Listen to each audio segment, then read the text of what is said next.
अस्सलामुअलैकुम स्टूडेंट्स, उम्मीद है कि आप तमाम लोग खैरियत से होंगे। Today we are going to start second day यार मैथमेटिक्स चैप्टर नंबर 7 एक्सरसाइज 7.1।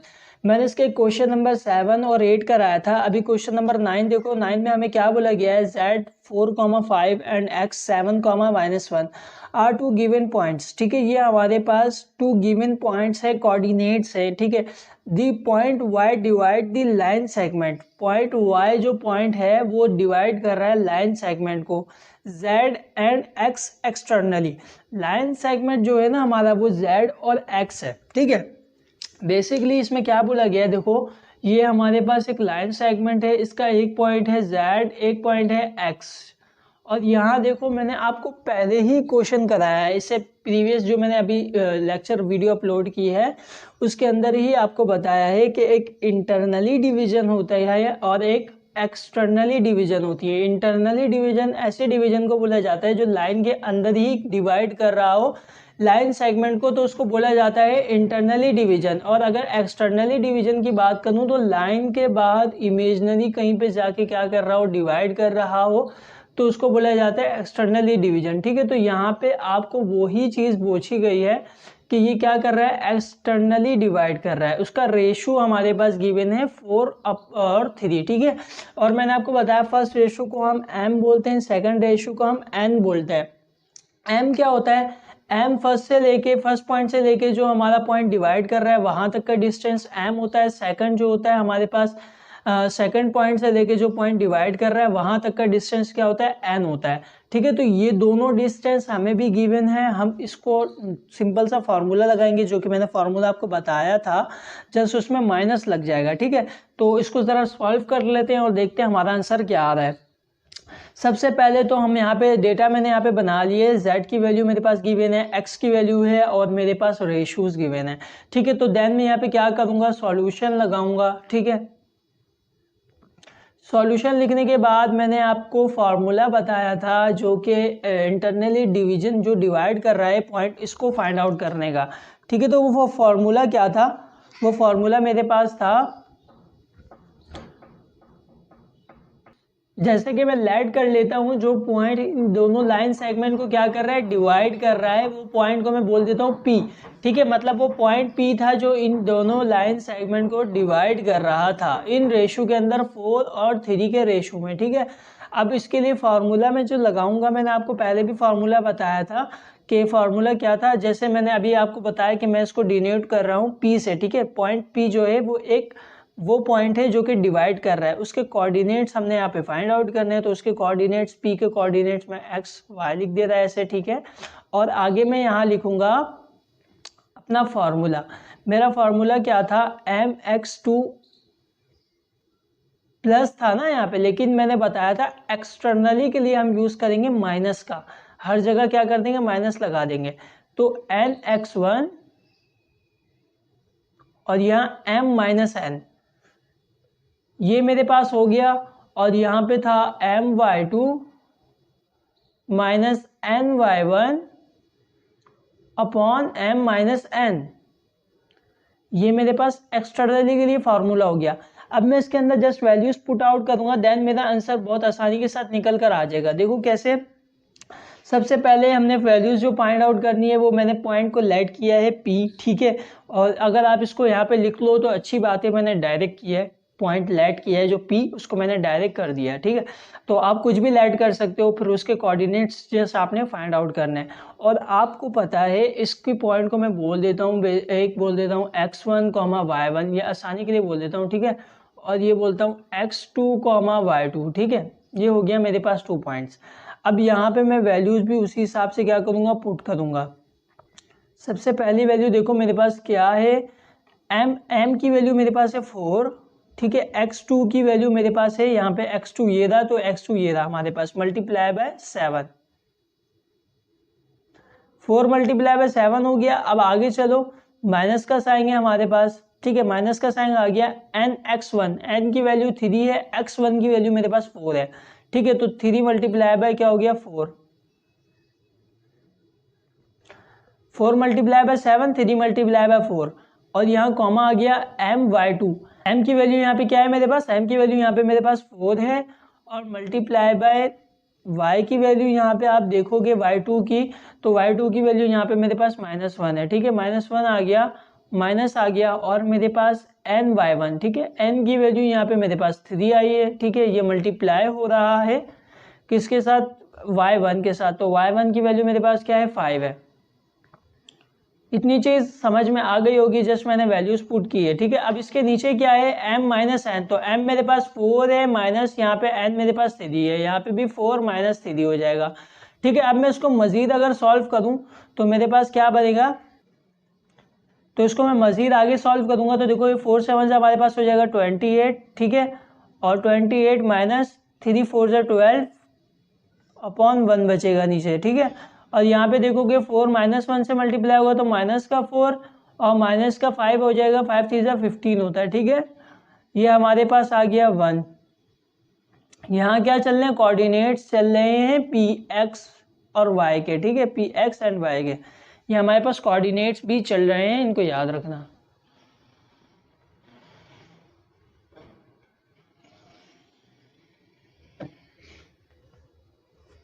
तो अब इतना काम हो गया, अब मैं आगे क्या करूंगा, इसको मजीद सॉल्व कर लूंगा थोड़ा।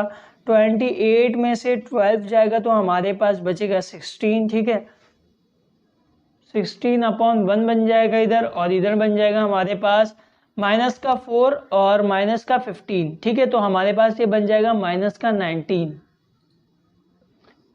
19 अपॉन 1, ठीक है। मैंने ये जस्ट वैल्यूज पुट आउट कर ली, तो मेरे पास आंसर क्या बन रहा है, आंसर देखो नीचे जो 1 की वैल्यू, इसकी वैल्यू को आप लिखे ना लिखे कोई फर्क नहीं पड़ता, तो हमारे पास कोऑर्डिनेट्स की वैल्यू जो आ रही है p, मैंने डिनोट किया था p x, y, उसकी वैल्यूज क्या आ रही है, मैंने सॉल्व किया, ये वैल्यू हमारे पास x की निकलती है, ये वैल्यू हमारे पास y की निकलती है, ठीक है।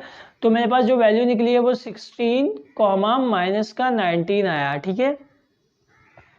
ये क्या है, ये हमारे पास वो पॉइंट है जो कि लाइन सेगमेंट को एक्सटर्नली डिवाइड कर रहा था, ठीक है, ये पॉइंट हमारे पास, इसको मैंने P बोला है, ठीक है। ये हमारे पास Z है, ये हमारे पास X है, इसके कोऑर्डिनेट्स भी हमें गिवन थे और रेशियोज भी हमें गिवन थे। तो जस्ट हमने क्या किया, इस पॉइंट को फाइंड आउट कर लिया, इस पॉइंट के कोऑर्डिनेट्स क्या होंगे, ठीक है। तो ये हमारा क्या हो गया, आंसर हो गया। अब आप बुक के पीछे जाके चेकआउट भी कर सकते हो कि आंसर करेक्ट है क्या। तो ये मेरे पास क्वेश्चन नंबर 10 आ गया, उसके अंदर देखो क्वेश्चन में क्या बोला गया है, if a point P divide the line segment, ठीक है, एक पॉइंट P है जो कि डिवाइड कर रहा है लाइन सेगमेंट को, लाइन सेगमेंट का मेरे पास पॉइंट जो गिवन है AB, ठीक है, उसके कोऑर्डिनेट्स भी मेरे को गिवन है in a ratio MN, find the ratio and also find K। अब तक जो मैंने फाइंड आउट किया है वो पॉइंट फाइंड आउट किया है जो कि लाइन सेगमेंट को क्या कर रहा था, डिवाइड कर रहा था, ठीक है। अभी तक जो मैंने फाइंड आउट किया मैं उसकी बात कर रहा हूँ, या तो इंटरनली डिवाइड कर रहा था तो मैंने फार्मूला लगा के वो पॉइंट फाइंड आउट किया है जो कि हमें ऑलरेडी गिवन है, जस्ट एक वैल्यू इसकी गिवन नहीं है, ठीक है। या तो इंटरनली डिवाइड कर रहा था या तो क्या कर रहा था, एक्सटर्नली डिवाइड कर रहा था। अब तक हमने इतना फाइंड आउट किया, लेकिन जो पॉइंट अब डिवाइड कर रहा है लाइन सेगमेंट को, उस पॉइंट का एक चीज हमें मालूम करनी है, एक कोऑर्डिनेट उसका क्या करना है, मालूम करना है, जो कि हमारे पास k है। और सेकंड चीज हमने क्या मालूम करनी है, रेशो भी मालूम करना है, रेशो हमें नहीं पता। तो किस तरह मालूम करेंगे, देखो सबसे पहले अगर हमारे पास बात हो रही है लाइन डिवाइड्स की, तो हमारे पास सिंपल सा फार्मूला भी वही लगेगा, क्योंकि हमने फाइंड भी वही करना है, MN या K।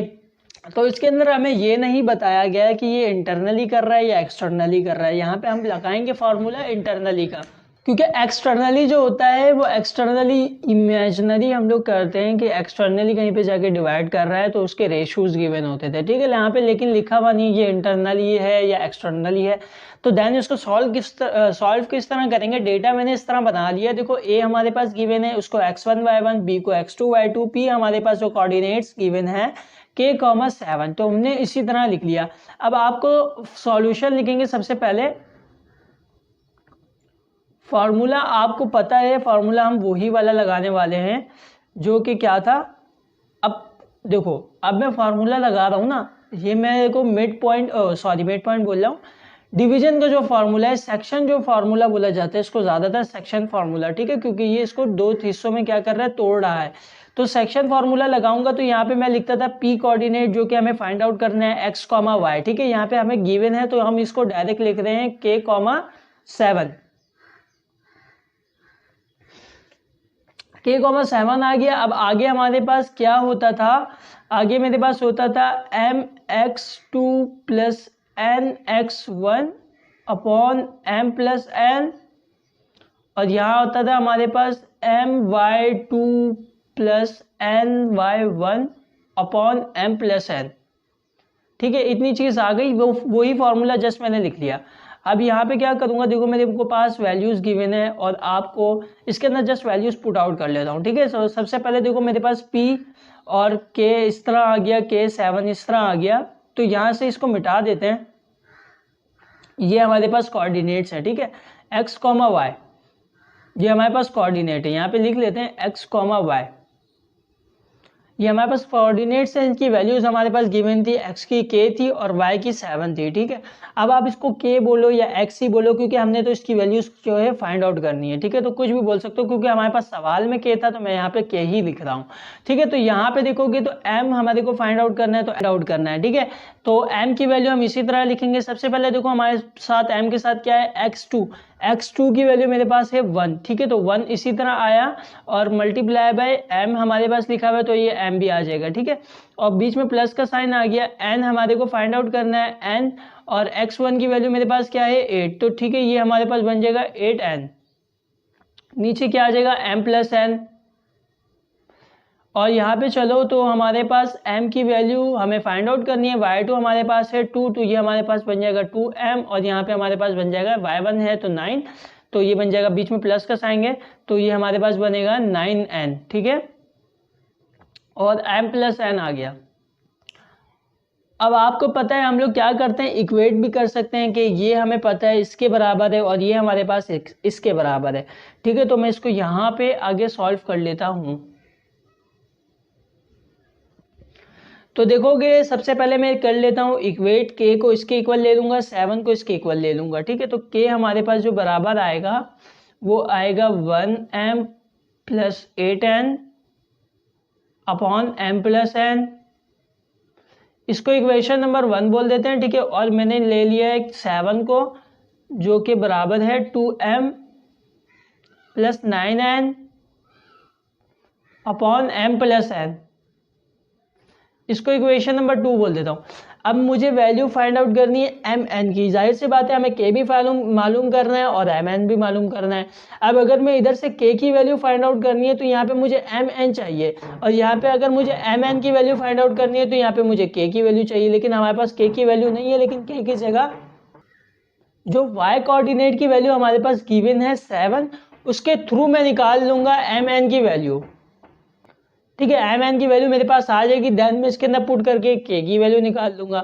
अब किस तरह, सबसे पहले मैं इक्वेशन नंबर लूंगा, इक्वेशन नंबर 2 ले लूंगा, इसके आगे लिख लो इक्वेशन 2 बिकम्स इक्वेशन नंबर 2। ठीक है, इक्वेशन नंबर 2 ले लिया तो इसको जरा सॉल्व करेंगे। सबसे पहले इक्वेशन नंबर 1 को छोड़ दो। ठीक है, इक्वेशन नंबर 2 को देख लो, उसके अंदर क्या है, 7 हमारे पास 7 equals to 2m plus 9n equals to m plus n। ठीक है, यहाँ से डिवाइड में ये 7 के साथ जाएगा, मल्टीप्लाई हो जाएगा, तो हमारे पास बन जाएगा m प्लस n, ये 7 के साथ मल्टीप्लाई हो रहा है, और यहाँ हमारे पास 2m प्लस 9n। ठीक है, अब 7m प्लस 7n हो जाएगा equals to 2m plus 9n हो जाएगा। अब m की वैल्यू एक जगह कर लो, n की वैल्यू एक जगह कर लो। ठीक है, तो 7m माइनस का 2m इक्वल्स टू ये 9n माइनस का 7n। मैंने क्या किया, 2m यहाँ प्लस का था इधर चला गया माइनस का, ये प्लस का था इधर चला गया माइनस का। ठीक है, तो साथ में से जुड़ जाएगा तो हमारे पास बचेगा 5। ठीक है, 5m बचेगा यहाँ पे, और यहाँ पे हमारे पास बचेगा 2n। ठीक है, 2n बचेगा। अब यहाँ से मुझे m और n की वैल्यू चाहिए ना, तो मुझे क्या करना पड़ेगा, इसको ज़रा सेट करना पड़ेगा। किस तरह सेट करूँगा, देखो हमारे पास n जो है ये इसके साथ मल्टीप्लाई हो रहा है, 2 के साथ क्या हो रहा है, मल्टीप्लाई हो रहा है। तो यहाँ पे देखो 5m upon n equals to 2 यहाँ बचेगा, 2 यहाँ पे मल्टीप्लाई हो रहा है, इसके साथ जाएगा डिवाइड हो जाएगा। ठीक है, तो ये डिवाइड होगा तो हमारे पास ये सिचुएशन बन जाएगी। तो मेरे पास आंसर क्या आ रहा है ज़रा देखो। अब मैं तो इसको इस तरह लिख लूँ या मैं इसको इस तरह लिख लूँ, बात एक ही है। ठीक है, अब देखो ये जो रेशो होते हैं ना m और n, ये बेसिकली इसी की फॉर्म में होते हैं, ठीक है। तो हमारे पास जो आंसर आ रहा है वो आ रहा है 2:5, ठीक है। अब मैंने क्या किया, रेशोज फाइंड आउट कर लिए जो कि हमारे पास आए हैं 2:5। अब इसके थ्रू मैं इक्वेशन 1 के अंदर वैल्यूज डालूंगा m और n की, तो मेरे पास k की वैल्यू भी आ जाएगी। देखो सबसे पहले मेरे पास क्या आ गया, रेशोज आ गए। इक्वेशन नंबर 1 आप अगेन लिख लो, बिकम्स इक्वेशन नंबर 1, ठीक है। इक्वेशन नंबर 1 आप देखोगे तो इक्वेशन नंबर 1 आपके पास क्या है, k equals to 1m plus 8n upon m plus n, ठीक है। अब मेरे पास m की वैल्यू भी आ गई है 2 और n की वैल्यू मेरे पास 5 आ गई है। तो यहाँ पे मैं सॉल्व करूंगा तो मेरे पास देखो 1 मल्टीप्लाई होगा m से, m की वैल्यू मेरे पास 2 है प्लस 8 आ गया, n की वैल्यू यहाँ पे मेरे पास है 5, ठीक है।